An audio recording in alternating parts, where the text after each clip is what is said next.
We are the Gambling Database's research team. We're a group dedicated to delivering, these really in-depth analyses of the global iGaming landscape. In each country-specific report, we explore the key aspects: local regulations, taxation, player experience, operator conditions, and all the emerging trends. Our goal is to provide a clear, data-driven understanding of how the gambling industry functions within each market. And really, what makes it unique? Today, we are opening the file on South Korea. Ah, South Korea. The date on our report is January 17th, 2026, and I have to say, this one was a real roller coaster. It's a paradox. It really is. If you were to build the perfect gambling market in a lab, mathematically perfect, it would look just like South Korea. You've got the fourth largest economy in Asia, infrastructure that makes the rest of the world look like it's on dial-up, and this cultural obsession with gaming. It's unrivaled. But that's the thing. You look at the spreadsheets, the demographics, and you think, this is it. This is the holy grail. Yeah. It ticks every single box. And then you turn the page to the legal section, and you realize you're looking at a fortress. It is so jarring. Usually you see a link between tech advancement and, regulatory openness. Korea just breaks that curve completely. It shatters it. And just to set the stage right from the start, we need to talk about the score. Our team gives an operator ease score to every market we look at. What did we give South Korea? We gave South Korea a 1.2 out of 10. A 1.2. And we've classified its status unequivocally as prohibitive. That's basically 0 with a margin of error. Yeah. So our mission today is to deconstruct that score.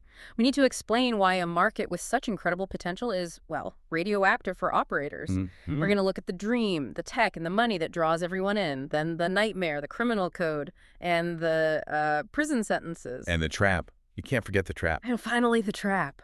That specific 2025 Game Industry Promotion Act, which I think is going to catch a lot of people off guard. That 2025 amendment is a masterclass in regulatory hostility. It really is. It looks like a door opening, but it's actually a cage. Okay, let's start with the dream, though, because you can't blame operators for looking. When you dig into the data in our report, the connectivity figures are they're startling. They're world-leading. You're looking at 97% internet penetration. In a population of what, 50-something million? 51.7 million. But for iGaming, just having coverage, that's not the whole story. It's about speed, latency. Of course. South Korea has 5G coverage for 90% of its population. The average download speed is consistently over 200 millisecond. Which means latency is what? Right. It's basically gone. For an operator, that is the absolute dream scenario. It is. Think about the products that are big right now. Live Dealer Studios streaming in 4K. Right. High-frequency sports betting where every millisecond counts. Exactly. Korea's infrastructure can handle the heaviest data loads you could possibly throw at it without a single buffer. And the hardware's there, too. Mobile penetration is what, 132%? Statistically, everyone has a smartphone, and a third of the country has 2. And it's more than just owning the device. It's the gamer identity. We found 33 million active online gamers. That's 64% of the population. That's the critical metric. You're not just looking for people with phones. You need people who are comfortable with digital transactional entertainment. A population that grew up on MMORPGs and loot boxes? Exactly. The cognitive leap from buying a loot box to spinning a slot reel is, it's tiny. They get RNG. They understand risk and reward in a digital space. And they have the money for it. The nominal GDP is closing in on $1.87 trillion US dollars. Average household income is around $42,000. So the thesis is strong. Very strong. Rich population, hyper-connected, and culturally primed for digital risk. It just feels like there's money on the table. It's a seductive thesis. And it's why, despite everything we're about to say, the online gambling market size in our report is estimated at around $9 billion US dollars. That number, $9 billion, it always jumps out. But we need to be really clear about what that money is. It's not revenue on a balance sheet. That's what we call ghost money. Explain that. It represents the estimated total bets placed in the illegal underground sphere. Yeah. It proves the demand is there. Massive demand. But for a legitimate operator, it might as well be on the moon. You can't touch it. Not without getting burned. Which brings us to the nightmare. The regulatory wall. I want to be precise here because illegal can mean different things in our industry. This is not a gray market. This is not a wait-and-see situation. No. Under the South Korean Criminal Code, Chapter 23, gambling is a crime. And it's not just running a site that's a crime. Playing is a crime. The act of gambling itself. Yes, with very, very narrow exceptions. And the penalties for operators. We're not talking about a slap on the wrist here. No, we are talking felony charges. The penalty for opening a gambling place for profit is up to 7 years in prison. 7 years. And fines up to 70 million won, which is roughly 50,000 US dollars. And remember, opening a place includes hosting a server that's accessible to Korean citizens. 7 years. That creates a massive liability. It's not a cost of doing business, it's a life-altering risk. Absolutely. But obviously, some people in Korea do gamble legally. How does the state monopoly work? It's a classic case of rules for thee, but not for me. The government runs the lottery. They run Sports Toto, the only legal way to bet on sports. And then you have the casinos. This is the part that I find completely fascinating. There are big, flashy resort casinos in Korea. You can drive right past them. Where you can't go in. Not if you're Korean. They check passports at the door. To make sure you aren't a local citizen. Correct. There are over a dozen of them. Paradise City, Seven Luck, and they are exclusively for foreigners. If you have a South Korean passport, you're barred. There's one single exception in the entire country. Gangwon-land. Hangwon-land. It sounds like a theme park, but it's the only legal casino for 50 million people. And it's located in a remote mountainous region. It was basically a government project to revitalize an old mining town. They said, okay, we will let Koreans gamble here and only here. So you have to physically travel for hours, probably, to a remote mountain town to legally play a hand of blackjack. Yes. And because of that bottleneck, the place is just an absolute factory. It makes more money than all the foreigner-only casinos put together. I bet. The floor is packed, the limits are strict, and the atmosphere is intense. It's not Vegas glamour, it's pure volume. But it proves the demand is just building up like a pressure cooker.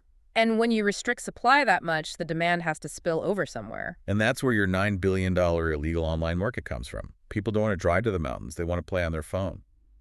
Which brings us to the legislative updates. Let's talk about the 2025 timeline, the Game Industry Promotion Act, or GIPA. Now, usually, Promotion Act sounds like a good thing. It sounds like support, but we flagged this one as a trap. It's a crucial detail. In 2025, an amendment was passed that requires foreign game operators to appoint a Korea game domestic agent if they have users in the country. A local rep. On its face, that sounds pretty standard. We see that with GDPR in the EU. Yeah. You need a local person to handle paperwork. And that is exactly what they want you to think. A compliance officer looks at it and goes, okay, we appoint an agent, file the forms, and we're legitimate. But that's the trap. Because appointing the agent does not grant you a license to offer gambling. Gambling is still a criminal act. So hold on, let me get this straight. By appointing this agent, you are essentially establishing a legal presence in the country. Yes. For a business that is completely illegal. Precisely. You are voluntarily creating a nexus of liability. The domestic agent becomes the person the police can serve papers to, the person they can fine, the person they can arrest. It solves the jurisdictional problem for the prosecutors. They don't have to case someone in Malta or Curacao. They just go to the agent's office in Seoul. It's a regulatory honeypot. It forces you to de-anonymize your entire operation. So if you ignore the rule, you're non-compliant with the GIPA. If you follow it, you're just handing the police your contact details. The only winning move is not to be in the market at all. It closes any gray market argument you could possibly make. Let's talk enforcement, because even if you don't appoint an agent, the government isn't just sitting on its hands. South Korea has a really sophisticated censorship infrastructure. It's run by the KCSC, the Korea Communications Standards Commission, Roy. and they are very aggressive. They don't just block IPs, they use SNI blocking and DNS tampering to block access to harmful sites, and that includes all offshore gambling. So a user types in your casino's URL and boom, they hit a government warning page. Immediately. It's a terrible user experience right off the bat. And they're fast. If you spin up a mirror site, they can find it and block it in days, sometimes hours. And they go after the money, too. Financial blocking is the second line of defense. The Financial Services Commission works with the banks to block merchant codes associated with gambling. So even if a player gets past the site block with a VPN, their credit card won't work. The transaction just dies. Our report mentions strengthened internet censorship in late 2025. What was that? They started using AI-driven crawlers to identify the proxy sites and the payment gateways much, much faster. It used to be a game of whack-a-mole. where the operator was a little bit faster. Right. Now the mallet is moving much faster than the mole. They're automating the whole detection process. And the risk isn't just getting your site blocked. We have to talk about asset forfeiture. This is what scares the CFOs. It should. Under the Proceeds of Crime Act, the Korean government can seize assets from illegal gambling. So if you're a big operator and you get caught, maybe you travel to a country with an extradition treaty. Or have money in a bank with a Korean branch. They can come after the money itself, not just the person. And Korea isn't some diplomatic island. They have treaties. Oh, very robust treaties. With the US, the UK, the EU, something like 80 other nations. If you're a director of a company that is systematically breaking Korean criminal law, you are taking a personal risk with your freedom. So you can't just sit in London and feel safe if you're targeting Korea. If you're a director knowingly breaking their criminal law on a huge scale, I would not recommend traveling through major international airports without a very, very good lawyer. Let's switch to the user. We have this $9 billion market. How is that money even moving if the banks are blocking everything? The ecosystem adapted. It's messy, though. It relies heavily on mule accounts. Okay, what's that? A player doesn't deposit directly to the casino. They transfer money to a random individual's bank account, a mule, who then tells the operator to credit the player. Wow, that requires an enormous amount of trust. You're just sending cash to a total stranger. Immense trust. And fraud is everywhere. Yeah. Players get scammed all the time. The mule keeps the money. The operator disappears. What about crypto? Crypto is an option, but, the average sports bettor doesn't always want to jump through the hoops of buying Bitcoin just to bet on a soccer match. And the player themselves, they're not just risking their money, they're risking legal trouble. They are. It's called habitual gambling. If you're caught, you can face fines, even jail time. But here's the real kicker. Even if you gamble legally, say you win big on sports toto, the experience is financially painful. The tax rates? Brutal. If you win more than $2 million, which is about $1,400, the government takes 22% right off the top. And it goes up from there. Oh yeah, you can scale up to 30%, even 40% with surtaxes. 40% tax on winnings. So imagine the choice for a player. It's a terrible choice. You can play on a limited, state-run site with bad odds and pay 40% tax.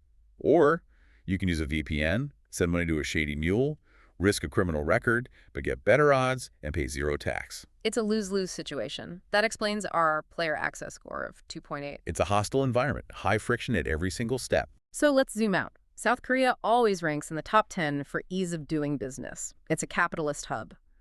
But for our industry, that ranking is a mirage. It's completely irrelevant. You can set up a tech company in Seoul with incredible ease. The laws are clear, the workforce is educated, but gambling is carved out as a moral hazard. It sits outside the normal rules of business. So we've reached the verdict. We have the dream demographics, the nightmare laws, and the trap of the domestic agent. When a client asks us, should we enter South Korea? What is the definitive answer? The answer is literally no one. That is a hard line. Not even the big public companies with the best lawyers. Especially not them. If you're on the NASDAQ queue, you cannot justify to your shareholders that you are willfully breaking the criminal code of a G20 nation. The reputational risk is toxic. And for the private operators, the ones who usually take more risks. The ROI just isn't there anymore. Between the cost of getting around the blocks, the crazy fees for mule networks, sometimes 15, 20%, and the constant threat of domain seizures. You're just burning cash to chase ghost money. Plus the risk of a 7-year prison sentence. That tends to focus the mind, yes. Yeah. It turns a business decision into a survival decision. It's just a fascinating case study. A country living in the year 2050 technologically. But operating with 1950s gambling morality, that tension is only sustainable because the government is willing to spend massive resources on enforcement. You have to wonder about the opportunity cost, though. What do you mean? Well, that's the final thought I want to leave everyone with. You have $9 billion of demand. That's $9 billion flowing out of the Korean economy into offshore accounts, totally untaxed. If they regulated and taxed that at, say, 20%. That could fund a lot of social programs.